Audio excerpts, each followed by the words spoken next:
Hi students, முப்படை பயிற்சி மையம் உங்களை நம்புடன் வரவேற்கிறது. சரிங்களா, நீங்கள் எஸ்ஐ அல்டிமேட்டில் வந்து பார்த்தீங்கன்னா காலை மதியானம் மாலை 3 வேளையுமே வந்து பார்த்தீங்கன்னா வினாக்கள் போட்டு எல்லாத்தையுமே நீங்கள் வந்து கண்டினியூவாக பார்த்துட்டு இருப்பீங்கன்னு நினைக்கிறேன். இன்றைக்கி வந்து பார்த்தீங்கன்னா என்ன பார்க்க போகிறோம் அப்படின்னு பார்த்தீங்கன்னா எஸ்ஐ அல்டிமேட்டில் பயாலஜியில் இருக்கக்கூடிய செல் இந்த டாபிக் மட்டும் பாருங்கள். கண்டிப்பாக உங்களுக்கு வந்து பார்த்தீங்கன்னா எஸ்ஐயில் கண்டிப்பாக ஒரு கொஸ்டின் கேட்பாங்க. சரிங்களா, இதில் இருக்கக்கூடிய வினாக்களை பற்றி நம்ம பார்க்கும்போது அதை சம்மந்தப்பட்ட சில கொஸ்டின் வந்து உங்கள்கிட்ட கேட்பேன். அது எல்லாத்தையுமே என்ன பண்ணணும்னா யூடியூப்பில் வந்து பார்த்தீங்கன்னா நீங்கள் கமெண்ட் செக்ஷனில் கண்டிப்பாக நீங்கள் கமெண்ட் சொல்லணும். ஓகேங்களா, நம்ம முதல்ல வந்து கொஸ்டின் உள்ள போகலாம் பாருங்கள். சார், முதல் கொஸ்டின் பாருங்கள். ஸ்டேட்மெண்ட் கொடுத்துருக்காங்க. சரிங்களா, புரோட்டோபிளாசம் செல்லினுடைய உயிருள்ள பகுதியாக அறியப்படுது அப்படின்னு கேட்குறாங்க. Consider as a living part of the cell அப்படின்னு கொடுத்துருக்காங்க. அடுத்து பாருங்க, protoplasm consist cytoplasm and nucleoplasm அப்படின்னு கொடுத்துருக்காங்க. அப்போ புரோட்டோபிளாசமும் என்ன சொல்றாங்கன்னா, புரோட்டோபிளாசம் என்பது சைட்டோபிளாசம் பிளஸ் நியூக்ளியோபிளாசம் ரெண்டும் சேர்ந்ததா அப்படின்னு கொடுத்துருக்காங்க. சரிங்களா, இது வந்து என்ன கேட்குறாங்க பாருங்க, இது சரி அப்படின்னு கேட்டுருக்காங்க. ஓகேங்களா, ஃபர்ஸ்ட் பார்க்கும்போது முதல்ல என்ன சார் புரோட்டோபிளாசம்னா என்ன அப்படின்னு முதல்ல தெரிஞ்சுப்போம். சார், முதல்ல வந்து பார்த்தீங்கன்னா ஒரு செல்லோட பிக்சர் உங்களுக்கு தெரியும். சரிங்களா, ஒரு முட்டை எடுத்துப்போம். சரிங்களா, எக் எடுத்துப்போம். எக்கோட வால் உங்களுக்கு தெரியும். செல் சுவர் இருக்கும். உள்ள வந்து பார்த்தீங்கன்னா செல் ஜவ்வு இருக்கும். அதாவது செல் வால் செல் மெம்பரேன் ரெண்டுமே இருக்கும். அதுக்குள்ள வந்து பார்த்தீங்கன்னா ஃபுல்லாகவே லிக்விட் ஷேப்ல இருக்குது. என்ன சொல்லுவாங்கன்னா சைட்டோபிளாசம் அப்படின்னு சொல்லுவாங்க. சரிங்களா, அதுக்குள்ள தான் என்ன சார் இருக்கும் அப்படின்னு பார்த்தீங்கன்னா நியூக்ளியஸ் இருக்கும். சரிங்களா, அப்போ இந்த புரோட்டோபிளாசம் என்பது என்ன சொல்றாங்க அப்படின்னு பார்த்தா செல்லினுடைய உயிருள்ள பகுதின்னு சொல்றாங்க. கரெக்ட் தான். இதுல சார் இந்த ரெண்டுமே சொல்லி கொடுத்துருக்காங்க. பார்த்தீங்களா, என்ன சார் கொடுத்துருக்காங்க, C+N. சரிங்களா, அதாவது சைட்டோபிளாசம் பிளஸ் நியூக்ளியஸ் ரெண்டும் சேர்ந்து தான் என்ன சொல்லுவாங்க பார்த்தீங்கன்னா புரோட்டோபிளாசம் அப்படின்னு சொல்லுவாங்க. அப்போ புரோட்டோபிளாசத்துடைய ஃபார்முலா நல்லா தெரிஞ்சு வச்சுங்க, C+N. ஓகேங்களா, இது வந்து தெரிஞ்சு வச்சுன்னா நீங்கள் போதும். ஓகேங்களா, அப்போ ஒரு செல் அப்படின்னு எடுத்துட்டு அப்படின்னு பார்த்தீங்கன்னா முதல்ல வந்து செல் ஜவ்வு இருக்கும். அதாவது செல் மெம்பரேன் இருக்கும். அதுக்குள்ள வந்து பார்த்தீங்கன்னா சைட்டோபிளாசம், அதுக்குள்ள பார்த்தீங்கன்னா நியூக்ளியஸ். இதுதான் வந்து பார்த்தீங்கன்னா ஒரு மேஜர் பார்ட். ஒரு 3 பார்ட் தான் முக்கியமான பகுதிகள். ஓகேங்களா, அப்போ இந்த ஸ்டேட்மெண்ட் வந்து நம்ம பார்க்கும்போது வந்து பார்த்தீங்கன்னா நம்மளால சார் தெரியும் அப்படின்னு பார்த்தீங்கன்னா சார் 1, 2 தான் சரி. ஓகேங்களா, சரி ஓகே. இந்த புரோட்டோபிளாசம் என்ற சொல்லை காயின் பண்ணது யார், அதாவது புரோட்டோபிளாசம் என்ற சொல்லை உருவாக்கியவர் யாருன்னு கேட்பாங்க, J.E. பர்கின்ஜி. ஓகேங்களா, நல்லா ஞாபகம் வச்சுங்க, J.E. பர்கின்ஜி.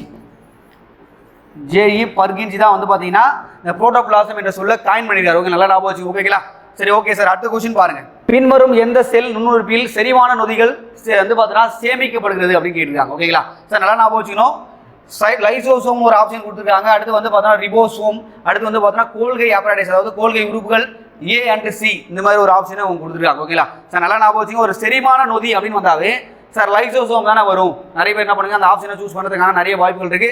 என்ன சார் விஷயம், இந்த லைசோசோம் என்பது என்ன சொல்லுவாங்கன்னா, இதில் செரிமான நொதிகள் சுரக்கப்படுறதுனால இது வந்து பார்த்தீங்கன்னா ஒரு தற்கொலை பைன்னு சொல்லுவாங்க. அதாவது முதிர்ச்சி அடைந்த செல்கள், அது மட்டும் பார்த்தா பழுதடைந்த செல்களை அதை வந்து பார்த்தீங்கன்னா விழுங்கி என்ன பண்ணா அதை வந்து பார்த்தா சேமிச்சு விட்டுரும். ஓகேங்களா, அதனால தான் அந்த செரிமான நொதிகள் அப்படின்னு சொல்றாங்க. அது மட்டும் இல்லாமல் இங்கே நல்லா ஞாபகம் வச்சுங்க, இந்த கோல்கை உறுப்புகள் ஒன்று கொடுத்துருக்காங்க. சார், என்ன சார் கோல்கை உறுப்புகள், இந்த கோல்கை உறுப்புகள் எப்படின்னா ஒரு சாக்கு பை மாதிரி வந்து அடுக்கி இருக்கும். சரிங்களா, பைகள் ஒன்றன் மீது ஒன்றாக அடிக்கப்பட்டிருக்கும். இந்த கோல்கை உறுப்புகள் எல்லாம் வந்து உருவாக்கப்பட்டதான் இந்த லைசோசோம். ஓகேங்களா, அது மட்டும் இல்லாமல் இந்த கோல்கை உறுப்புகள் நம்முடைய செல் வால்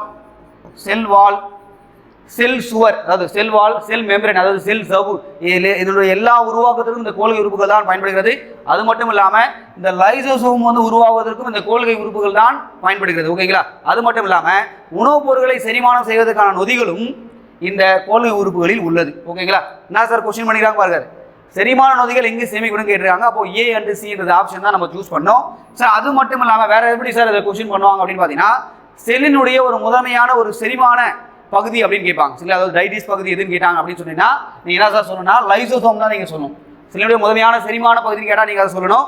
அதுவே வந்து ஒரு நொதிகள் எங்களா இருக்கு அப்படின்னு கேட்டாங்கன்னா நீங்க என்ன சொன்னா ரெண்டுத்தையுமே நீங்க சொல்லணும். ஏன்னா கோல்கையில் உறுப்புகளிலிருந்து உருவாக்கப்பட்டதான் லைசோசோம். ஓகேங்களா, நல்லா ஞாபகம் வச்சுங்க.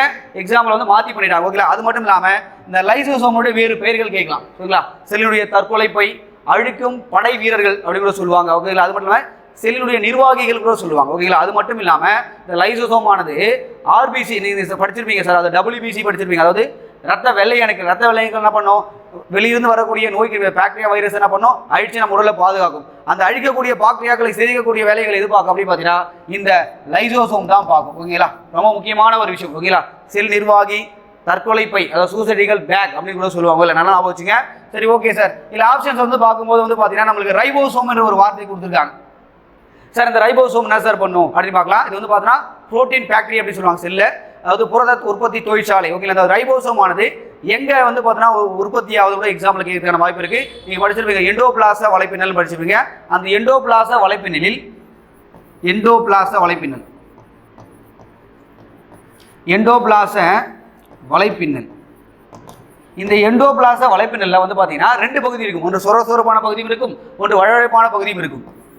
சொரசொரப்பான பகுதி, ஒன்று வழவழைப்பான பகுதி இருக்கும். சில இந்த சொரசொரப்பாக இருக்கக்கூடிய பகுதியில் தான் இந்த ரைபோசோமானது உற்பத்தி செய்யப்படும். சார் இல்லைங்க சார் வழவழைப்பான பகுதியில் என்ன சார் பண்ணோம் அப்படின்னு பார்த்தீங்கன்னா இங்கே ஸ்டீராய்டு ஹார்மோன்கள் மற்றும் லிப்பிடுகள், சில ஹார்மோன்ஸ்கள் லிப்பிடுகள் ஆனது உற்பத்தி செய்யப்படும். அப்போ எண்டோபிளாச வலைப்பில் இருந்தால் அந்த ரைபோசோமானது உற்பத்தி செய்யப்படும். இது வந்து நான் சொல்லுவாங்கன்னா புரத உற்பத்தி தொழிற்சாலை அப்படின்னு சொல்லுவோம். ஓகேங்களா, எக்ஸாமில் கேட்கறதுக்கான நிறைய வாய்ப்புகள் இருக்குது, நல்லா ஞாபகம் வச்சு. ஓகேங்களா சார், இதில் வந்து பார்த்தீங்கன்னா இந்த கோல்கை உறுப்புகள், சரிங்களா, இந்த கோல்கை உறுப்புகளை வந்து பார்த்தீங்கன்னா இருக்கக்கூடிய இந்த பார்ட்ஸ் எதெல்லாம் வந்து உற்பத்தி செய்யறது நல்லா ஞாபகம் வச்சுங்க. செல் சுவர் செல்ஸை உருவாக்குறதுக்கு முக்கியமான பணி, லைசோசோம் உருவாக்குறதுக்கு முக்கியமான பணி. அது மட்டும் இல்லாமல் நம்ம உணவில் இருக்கக்கூடிய புரதத்தை பிரித்து நம்முடைய செல்லுக்கும் நம்மளுடைய உடலுக்கும் வந்து பார்த்தீங்கன்னா வலிமை தரக்கூடிய வேலையை எது பார்க்கும் அப்படின்னு பார்த்தீங்கன்னா இந்த கோல்கை உறுப்புகள் தான் பார்க்கும். நல்லா ஞாபகம் வச்சுங்க சார், எக்ஸாமில் கேட்கறதுக்கான நல்ல வாய்ப்புகள் இருக்குது. ஓகேங்களா, அடுத்த கொஸ்டின் பாருங்க. தாவர செல்லில் உள்ள எந்த உறுப்புகள் விலங்கு செல்லில் காணப்படவில்லை அப்படின்னு கேட்குறாங்க. ஓகேங்களா சார், இதெல்லாம் வந்து பார்த்தீங்கன்னா பிளான்ட் செல் இருக்குது, ஆப்ஷன் இன் அனிமல் செல் அப்படின்னு கேட்குறாங்க. ஓகேங்களா, விலங்கு செல் எது காணப்படவில்லை அப்படின்னு கேட்குறாங்க. பார்க்கலாம் சார், செல் சுவர் அப்படின்னு கொடுத்துருக்காங்க, அதாவது செல் வால் என்பது தாவர செல்ல இருக்குது. ஏன்னா தாவர செல்லில் வந்து பார்த்தா செல் வால் இருக்கிறதுனால அது ரொம்ப ஸ்ட்ரென்த்தாக இருக்குது. அது வளர்ச்சி அடையும் போது வந்து பார்த்தா காற்றாலும் வந்து பார்த்தா காற்று பலமாக அடிக்கும் போது ஒன்று கூட அதனால் தாக்கி பிடிக்க முடியுது. ஓகேங்களா, அப்போ செல் சுவரானது தாவர செல்லு இருக்குது. அப்போ விலங்கு செல் இருக்கா அப்படின்னு பார்த்தா விலங்கு செல்ல கிடையாது. நம்ம என்ன சார் இருக்குது அப்படின்னா பிளாஸ்மா மெம்பரேன்ட்டாக இருக்குது, அதாவது பிளாஸ்மா சவ்வு மட்டும் தான் இருக்குது. நம்மளுக்கு செல் சுவர் அப்படி வந்து இருந்தது அப்படின்னா நம்ம போய் விழுந்த உடனே வந்து பார்த்தா நம்மளுக்கு அடிபட்டு வந்து பார்த்தா எலும்புகள் உடையிறதுக்கான வாய்ப்புகள் கிடையாது. நம்மளுக்கு என்ன இருக்குது, பிளாஸ்மா மெம்பரேன் மட்டும் தான் இருக்குது. ஓகேங்களா, நல்லா போச்சுங்க. செல் சுவரானது நமக்கு கிடையாது. ஓகேங்களா, தாவர செல்லுக்கு மட்டும் தான் செல் சுவரானது உள்ளது. ஓகேங்களா, அதாவது செல்லினுடைய பாதுகாப்பாளர் அப்படின்னு சொல்லுவாங்க. ஓகேங்களா, ப்ரொடக்டிவ் அப்படின்னு சொல்லுவாங்க. செல்லுடைய ப்ரொடக்டிவ் அப்படின்னு சொன்னாவே செல் வால் அப்படின்னு சொல்லுவாங்க. நல்லா ஞாபகம் வச்சுங்க. ஓகேங்களா, சரி ஓகே. வாக்கோல்கள் இருக்குமா நம்மளுடைய விலங்கு செல் அப்படின்னு கேட்பாங்க. சார் வாக்கோல்கள் வந்து பார்த்தீங்கன்னா உங்களுக்கே தெரியும், வாக்கோல்கள் என்பது தாவர செல்ல வந்து ரொம்ப பெருசாக இருக்கும். சார் இந்த வாக்கோல்கள் என்ன சார் பண்ணணும் அப்படின்னா நுண்குமிழிகள் சொல்லுவாங்க. இதில் வந்து பார்த்தா நிறைய கனிம சத்துக்கள், அதாவது மினரல்ஸ், அது மட்டும் இல்லாமல் சுகர்ஸு, அது மட்டும் இல்லாமல் அமினோ ஆசிட்ஸ், ஓகேங்களா, அது மட்டும் இல்லாமல் கரையாத கழிவுப் பொருட்கள், இது எல்லாமே வந்து பார்த்தீங்கன்னா கரையும் கழிவுப் பொருட்கள் இது எல்லாமே இந்த வாக்கோல்களில் சேமித்து வைக்கப்படும். ஓகேங்களா, இது வந்து பார்த்தீங்கன்னா தாவரங்களில் ரொம்ப பெருசாக இருக்கும் தாவர செல்ல. சார் விலங்கு செல் எப்படி சார் இருக்கும் அப்படின்னு பார்த்தீங்கன்னா ரொம்ப சின்ன சின்ன பாட்டாக இருக்கும். அப்போ வாக்கோல்கள் வந்து விலங்கு செல்லில் இருக்குது. ஓகேங்களா, அடுத்து பார்க்கலாம் சார். மைட்டோகாண்ட்ரியா உங்களுக்கு தெரியும், செல்லினுடைய ஆற்றல் மையம் சொல்லுவாங்க, அதாவது பவர் ஹவுஸ் ஆஃப் த செல் அப்படின்னு சொல்லுவாங்க. அப்போ வந்து பார்த்தீங்கன்னா இந்த மைட்டோகாண்ட்ரியா என்ன சார் பண்ணோம் அப்படின்னு பார்த்தா நம்மளுடைய தசைகள் செல்கள்லாம் இருக்குது, அதுக்கு வந்து பார்த்தீங்கன்னா ஒரு சுறுசுறுப்பு தரக்கூடிய வேலைகள் எல்லாம் பார்க்கும்போது இந்த மைட்டோகாண்ட்ரியா தான் பார்க்கும். ஓகேங்களா, அது மட்டும் இல்லாமல் இந்த மைட்டோகாண்ட்ரியாவில் வந்து பார்த்தீங்கன்னா உங்களுக்கு அதுலேருந்து உற்பத்தி ஆகக்கூடிய ஏடிபின்னு ஒன்று படிச்சிருப்பீங்க. ஓகேங்களா, அடினோ ட்ரைபாஸ்பேட், அதாவது கரன்சி ஆஃப் த செல் அப்படின்னு சொல்லுவாங்க, அதாவது செல்லினுடைய ஆற்றல் நாணயம் சொல்லுவாங்க. அதோட எக்ஸாம்பிள் கேட்கறதுக்கான நிறைய வாய்ப்புகள் இருக்கு, நல்லா ஞாபகம் வச்சுக்கோ. ஓகேங்களா, சார் அடுத்து பார்க்கலாம் சார். நம்மளுக்கு வந்து செல்லில் வந்து பார்த்தீங்கன்னா விலங்கு செல்ல மைட்டோகாண்ட்ரியா இருக்கு. ஏன்னா நம்மளுக்கு வந்து பார்த்தீங்கன்னா நம்மளுக்கு என்ன தேவை, பவர்கள் தேவை. அப்போ இருந்தால் தான் நம்ம எனர்ஜியாக இருக்க முடியும். நம்ம தசை செல்கள் நம்முடைய செல்களை அனைத்திற்குமே என்ன தேவை அப்படின்னு பார்த்தீங்கன்னா நம்மளுக்கு வந்து எனர்ஜி தேவை. அப்போ கண்டிப்பாக மைட்டோகாண்ட்ரியா இருக்க வேண்டிய அவசியம் தான். அடுத்து பார்க்கலாம் சார். பசுங்கணியங்கள் இருக்குமா சார்? பசுங்கணியம் நம்ம உடம்புல சார் உங்களுக்கு தெரியும், குளோரோபிளாஸ்ட் சொல்லுவாங்க. குளோரோபிளாஸ்ட்னா பசுங்கணியம். தாவரங்களில் பசுங்கணியம் இருக்கு, நம்மளுடைய உடம்புக்குள்ள இருக்கா அப்படின்னு பார்த்தா கிடையாது. ஏன்னா பசுங்கணியம் இருக்கிறதுனால தாவரங்கள் தனக்கு தேவையான உணவை ஒளிச்சேர்க்கை மூலமாக தானே தயாரித்துக் கொள்கிறது. நம்மளுக்குள்ள வந்து பார்த்தீங்கன்னா பசுங்கணிகள் இருந்தால் நம்ம தாவரங்கள் நம்பி வாழ வேண்டிய அவசியங்கள் கிடையாது. அப்போ பசுங்கணியமானது நம்ம உடம்புக்குள்ள இல்லை. ஓகேங்களா, நல்லா ஞாபகம் வச்சுக்க. சரிங்களா, அப்போ என்ன சார் கேட்டிருக்காங்க, விலங்கு செல்ல எது இல்லைன்னு தானே கேட்டிருக்காங்க. செல் சுவரும் இல்லை, அண்டு பார்த்தோன்னா கணிகங்களும் இல்லை. ஆப்ஷன் வந்து பார்க்கும்போது டி.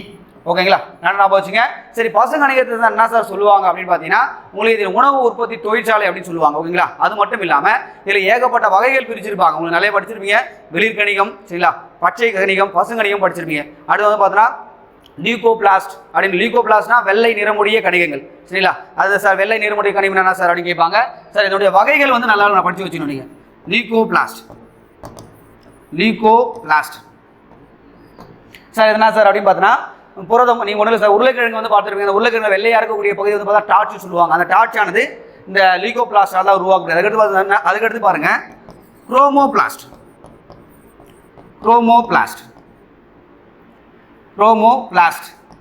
சரி, அந்த குரோமோபிளாஸ்ட் என்ன சார் அப்படின்னு சொல்லுவாங்கன்னா பார்த்தீங்கன்னா அது வண்ணக்கணிகம்னு சொல்லுவாங்க. அந்த வண்ணக்கணிகம் என்ன சார் பண்ணும், நம்ம மலர்கள் கனிகள்லாம் இருக்குது அதுக்கான கலர்ஸை கொடுக்குறது. பச்சை, சிவப்பு, என்ன கலர்லாம் வந்து பார்த்தீங்கன்னா உருவாதோ, பச்சை கலர் விட்டுருங்க, சிவப்பு, மஞ்சள் மச்ச இருக்கக்கூடிய கலர் எல்லாத்தையும் உருவாக்குறது எதுன்னு பார்த்தீங்கன்னா அந்த குரோமோபிளாஸ்ட் தான் பண்ணும், அதாவது வண்ணக்கணிகம். சார் அடுத்து இன்னொரு வகை என்ன சார் இருக்குது, குளோரோபிளாஸ்ட்.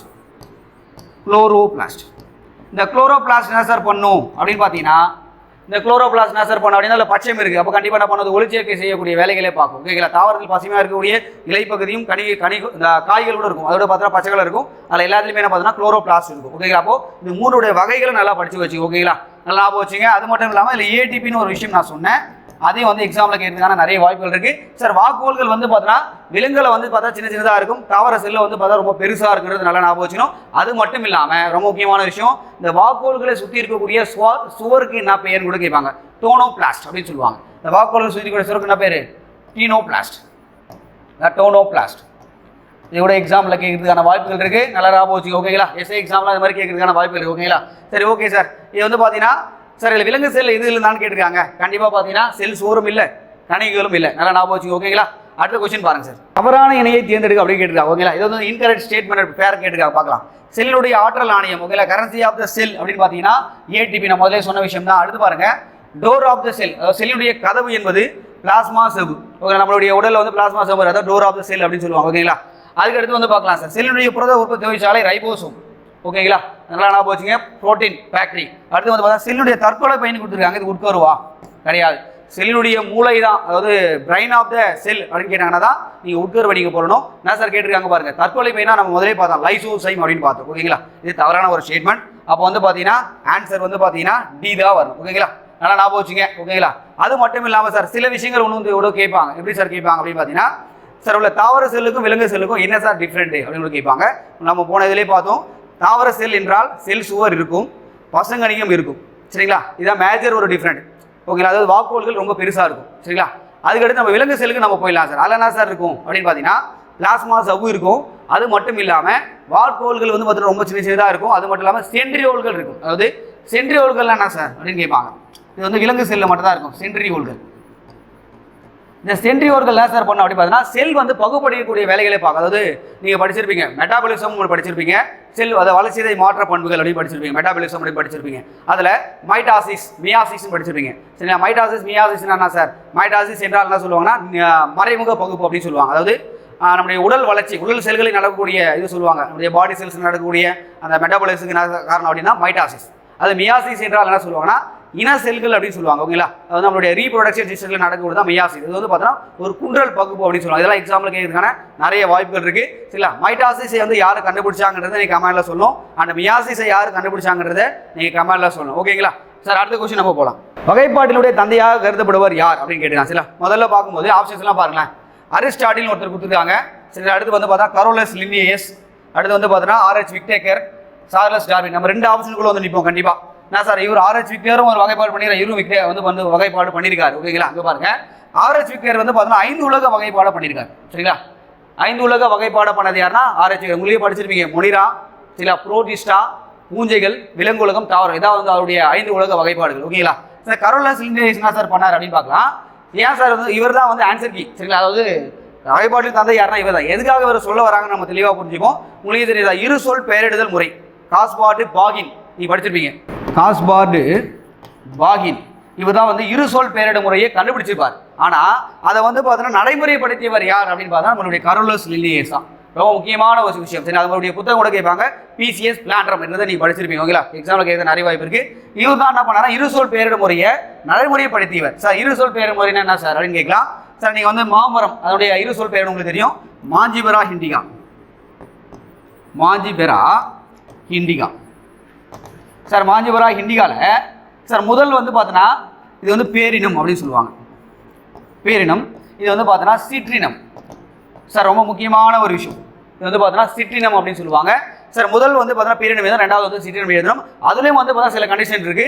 பேரினத்தை வந்து பார்த்தா நீங்கள் இங்கிலீஷில் எழுதும்போது என்ன பண்ணால் கேபிட்டல் லெட்டர் எழுதணும், பிசிஎஸ் அப்படின்னு சொல்லுவாங்க. சிற்றினத்தை என்ன பண்ணால் இது ஸ்மால் லெட்டர் எழுதணும், நல்லா ஞாபகம் வச்சு. ஓகேங்களா, அப்போ கரோலஸ் லின்னியஸ் தான் வந்து பார்த்தோன்னா வகைப்பாட்டினுடைய தந்தை. ஓகேங்களா, சரி சார், சார்லஸ் டார்வின் யாருப்பா? நீங்களே படிச்சிருப்பீங்க, இயற்கை தேர்வு கோட்பாடு, சிற்றினங்களுடைய தோற்றம் என்ற புத்தகம்லாம் படிச்சிருக்கேன். போன வருஷம் பார்த்தா எஸ்ஐயில் கூட அந்த கொஸ்டின் கேட்டாங்க. அப்போ மரபியலும் கொஞ்சம் நம்ம நல்லா படிக்கணும். அடுத்த இதில் வந்து நம்ம வீடியோஸ் வந்து மரபியலை பற்றி வினாக்கள் நம்ம பார்க்கலாம். சும்மா பேசிக்காக அந்த விஷயங்களை தெரிஞ்சு. ஓகேங்களா, அப்போ வகைப்பாட்டினுடைய தந்தை யார் அப்படின்னு பார்த்தீங்கன்னா கரோலஸ் லின்னியஸ். ஓகேங்களா, ஆனால் 5 உலக வகைப்பாட்டை சொன்னது யாருன்னா ஆர்ஹெச் விக்டேக்கர், மறக்கவே கூடாது. ஓகேங்களா, அடுத்த கொஸ்டின் பாருங்க. சார் அடுத்த கொஸ்டின் பாருங்க, ஸ்டேட்மெண்ட் கொடுத்துருக்காங்க. அந்த ஸ்டேட்மெண்ட் எது வந்து கரெக்டான ஸ்டேட்மெண்ட் மாதிரி கேட்டிருக்காங்க பாருங்க. ஃபர்ஸ்ட் லைக்கன்கள், அதாவது பங்கை, பூஞ்சை, பாசிகள், அதாவது ஆல்கா. சார் என்ன சார் கொடுத்துருக்காங்கன்னா ஒரு கூட்டுறவு வாழ்க்கை மாதிரி கொடுத்துருக்காங்க. இப்போ லைக்கன்கள் அப்படின்னாவே என்னன்னா இந்த பூஞ்சையும் பாசியும் சேர்ந்ததா லைக்கன்கள்னு சொல்லுவாங்க. சார் என்ன சார் லைக்கன் அப்படின்னு கேட்கலாம். நீங்கள் எக்ஸாம்பிள் உங்களுக்கு தெரிஞ்ச விஷயம் தான் சரிங்களா. இப்போ வந்து ஒரு ஏர் சரிங்களா, ஏரும் இல்லை ஒரு காற்று இது ரெண்டுமே பாதிக்கப்படுறதுக்கு முக்கியமான காரணம் அதுதான் சார். லைக்கன்கள்லாம் ஒன்றும் கிடையாது. நீங்கள் வந்து பார்த்தீங்கன்னா குளம் ஏரிகளில் பார்த்துருப்பீங்க, அது மேலே இருக்கக்கூடிய பச்சை பசையில் இருக்கக்கூடிய பாசிகள், அந்த பாசிகளில் வந்து பார்த்தீங்கன்னா பச்சையும் இருக்குது, அதனால் தனக்கு தேவையான உணவை ஒளிச்சேர்க்கை மூலமாக தானே தயாரித்துகள் ஓகேங்களா. அப்போ அந்த குளம் வந்து ஏரியில் இருக்கக்கூடிய அந்த பச்சை வந்து இருக்கிறதுனால, அந்த பாசிகள் இருக்கிறதுனால சார் அது நல்ல நீராக கெட்ட நீராக கேட்கலாம். அது ரொம்ப வந்து பார்த்தீங்கன்னா கெட்டு போன நீர் ஓகேங்களா. அதில் வந்து பார்த்தீங்கன்னா மீன்கள் வாழ தகுதியற்ற ஒரு பாசுபாடடைந்த ஒரு நீர் ஓகேங்களா. அதெல்லாம் ஞாபகம் வச்சு ஓகேங்களா. அப்போ லைக்கன்கள் அப்படின்னாவே நீ நல்லா தெளிவாக ஞாபகம் வச்சுக்கணும், பூஞ்சை மற்றும் பாசிகள். சார் அடுத்து பாருங்களேன், மைக்ரோரைசா. சார் மைக்ரோரைசா என்ன சார்? சில வேர்கள் மற்றும் பூஞ்சைகள் சேர்ந்து தான் மைக்ரோரைசா என்ற ஒரு விஷயத்தை உருவாக்கும் ஓகேங்களா. இதுவும் ரைட்டான ஒரு விஷயம் தான். அப்போ வந்து பார்த்தீங்கன்னா 1 மற்றும் 2 சரி ரெண்டுமே சரி. சார் நீங்கள் என்ன சார் கமெண்ட்ல சொல்லணும் அப்படின்னு பார்த்தீங்கன்னா, சரி பூஞ்சை பற்றிய படிப்புக்கு என்ன பேர் அதை நீங்கள் சொல்லணும், பாசிகள் பற்றிய படிப்புக்கு என்ன பேருன்றதை நீங்கள் கமெண்ட்ல சொல்லணும் ஓகேங்களா. ரெண்டுத்துக்கான ஆன்சரும் நீங்கள் பண்ணணும். பாக்டீரியா பற்றிய படிப்புக்கு என்ன பேர், வைரஸ் பற்றிய படிப்புக்கு என்ன பேர் எல்லாத்துமே நீங்கள் கமெண்ட்ல சொல்லுங்க ஓகேங்களா. அடுத்த கொஸ்டின் பாருங்க சார். அடுத்த கொஸ்டின் பாருங்க, ஒரு மேட்ச் த ஃபாலோயிங் மாதிரி கொடுத்துருக்காங்க சரிங்களா. இங்கே பாருங்க, ஃபாதர் ஆஃப் த பயாலஜி சரிங்களா. ஃபாதர் ஆஃப் த பயாலஜி யாரு அப்படின்னு கேட்டிருக்காங்க. சார் யார் sir father of the biology? Aristotle ஓகேங்களா. அடுத்து தாவரவியலின் தந்தை யார் அப்படின்னு பார்த்தீங்கன்னா தியோப்ரட்ஸ் சரிங்களா, பாட்னி. அடுத்து ஜெனடிக் யார் அப்படின்னு பார்த்தீங்கன்னா க்ரோகர் மெண்டல். அடுத்து சைட்டாலஜினோ தந்தை அதாவது ராபர்ட் ஹுக், அதாவது செல் பயாலஜினோ தந்தை யாருன்னா ராபர்ட் ஹுக் ஓகேங்களா. ஆன்சர் கீ வந்து பார்த்தீங்கன்னா 4312 ஓகேங்களா. நல்லா ஞாபகம் வச்சுங்க.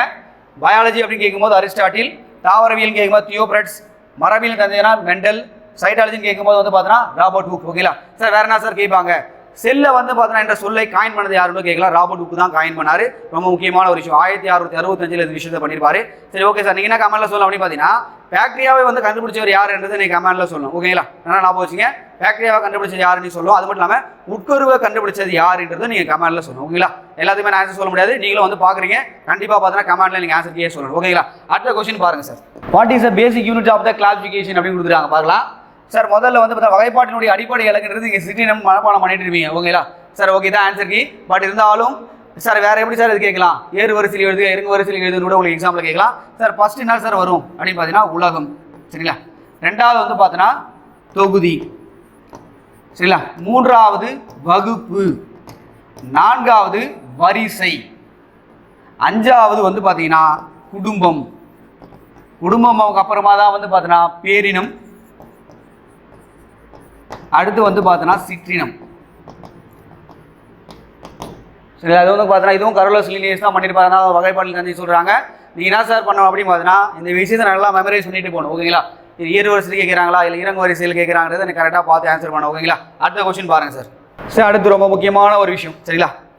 நம்ம முதலே பார்த்தோம் லைக்கன்கள் என்பது எந்த மாசுபாட்டை குறிக்கும் குறியீடாக உள்ளது அப்படின்னு கேட்குறாங்க. சார் லைக்கன்லாம் முதலே பார்த்தோம், பாசியும் பூஞ்சையும் சேர்ந்ததான் வந்து லைக்கன் நான் பார்த்தோம். சார் நான் முதல்ல என்ன சொன்னேன், நீருடைய மாசுபாடு பற்றி நான் சொல்கிறேன். ஏன்னா குளம் ஏரிகளை வந்து பார்த்தீங்கன்னா அந்த பச்சை கலரில் இருக்கக்கூடிய அந்த பாசிகள் என்பது அது வந்து பார்த்தா அந்த நீரானது கெட்டு போனதுக்கான அறிகுறிகளை சொல்லக்கூடியது சரி. அப்போ நீர் கண்டிப்பாக இருக்குது சார். இல்லை ஏர்னு ஒரு விஷயம் கொடுத்துருக்காங்களே, ஏன்னா மிச்ச ஆப்ஷன் நம்ம நீர், நிலம், ஹேரு, காட் இதெல்லாம் கொடுத்துருக்காங்க, லேண்ட் எல்லாம் கொடுத்துருக்காங்க, ஏ அண்ட் பின்ற ஆப்ஷனும் கொடுத்துருக்காங்க. அதனால தான் நம்மளுக்கு வந்து ஒரு ட்விஸ்டாக ஏற்படும் சார். நீர்ன்றது நம்ம கண்டிப்பாக சூஸ் பண்ணிக்கலாம். அது மட்டும் இல்லாமல் இந்த லைக்கன்கள் வேறு என்ன சார் பண்ணுவோம், கண்டிப்பாக காற்றை கூட மாசு பண்ணும்.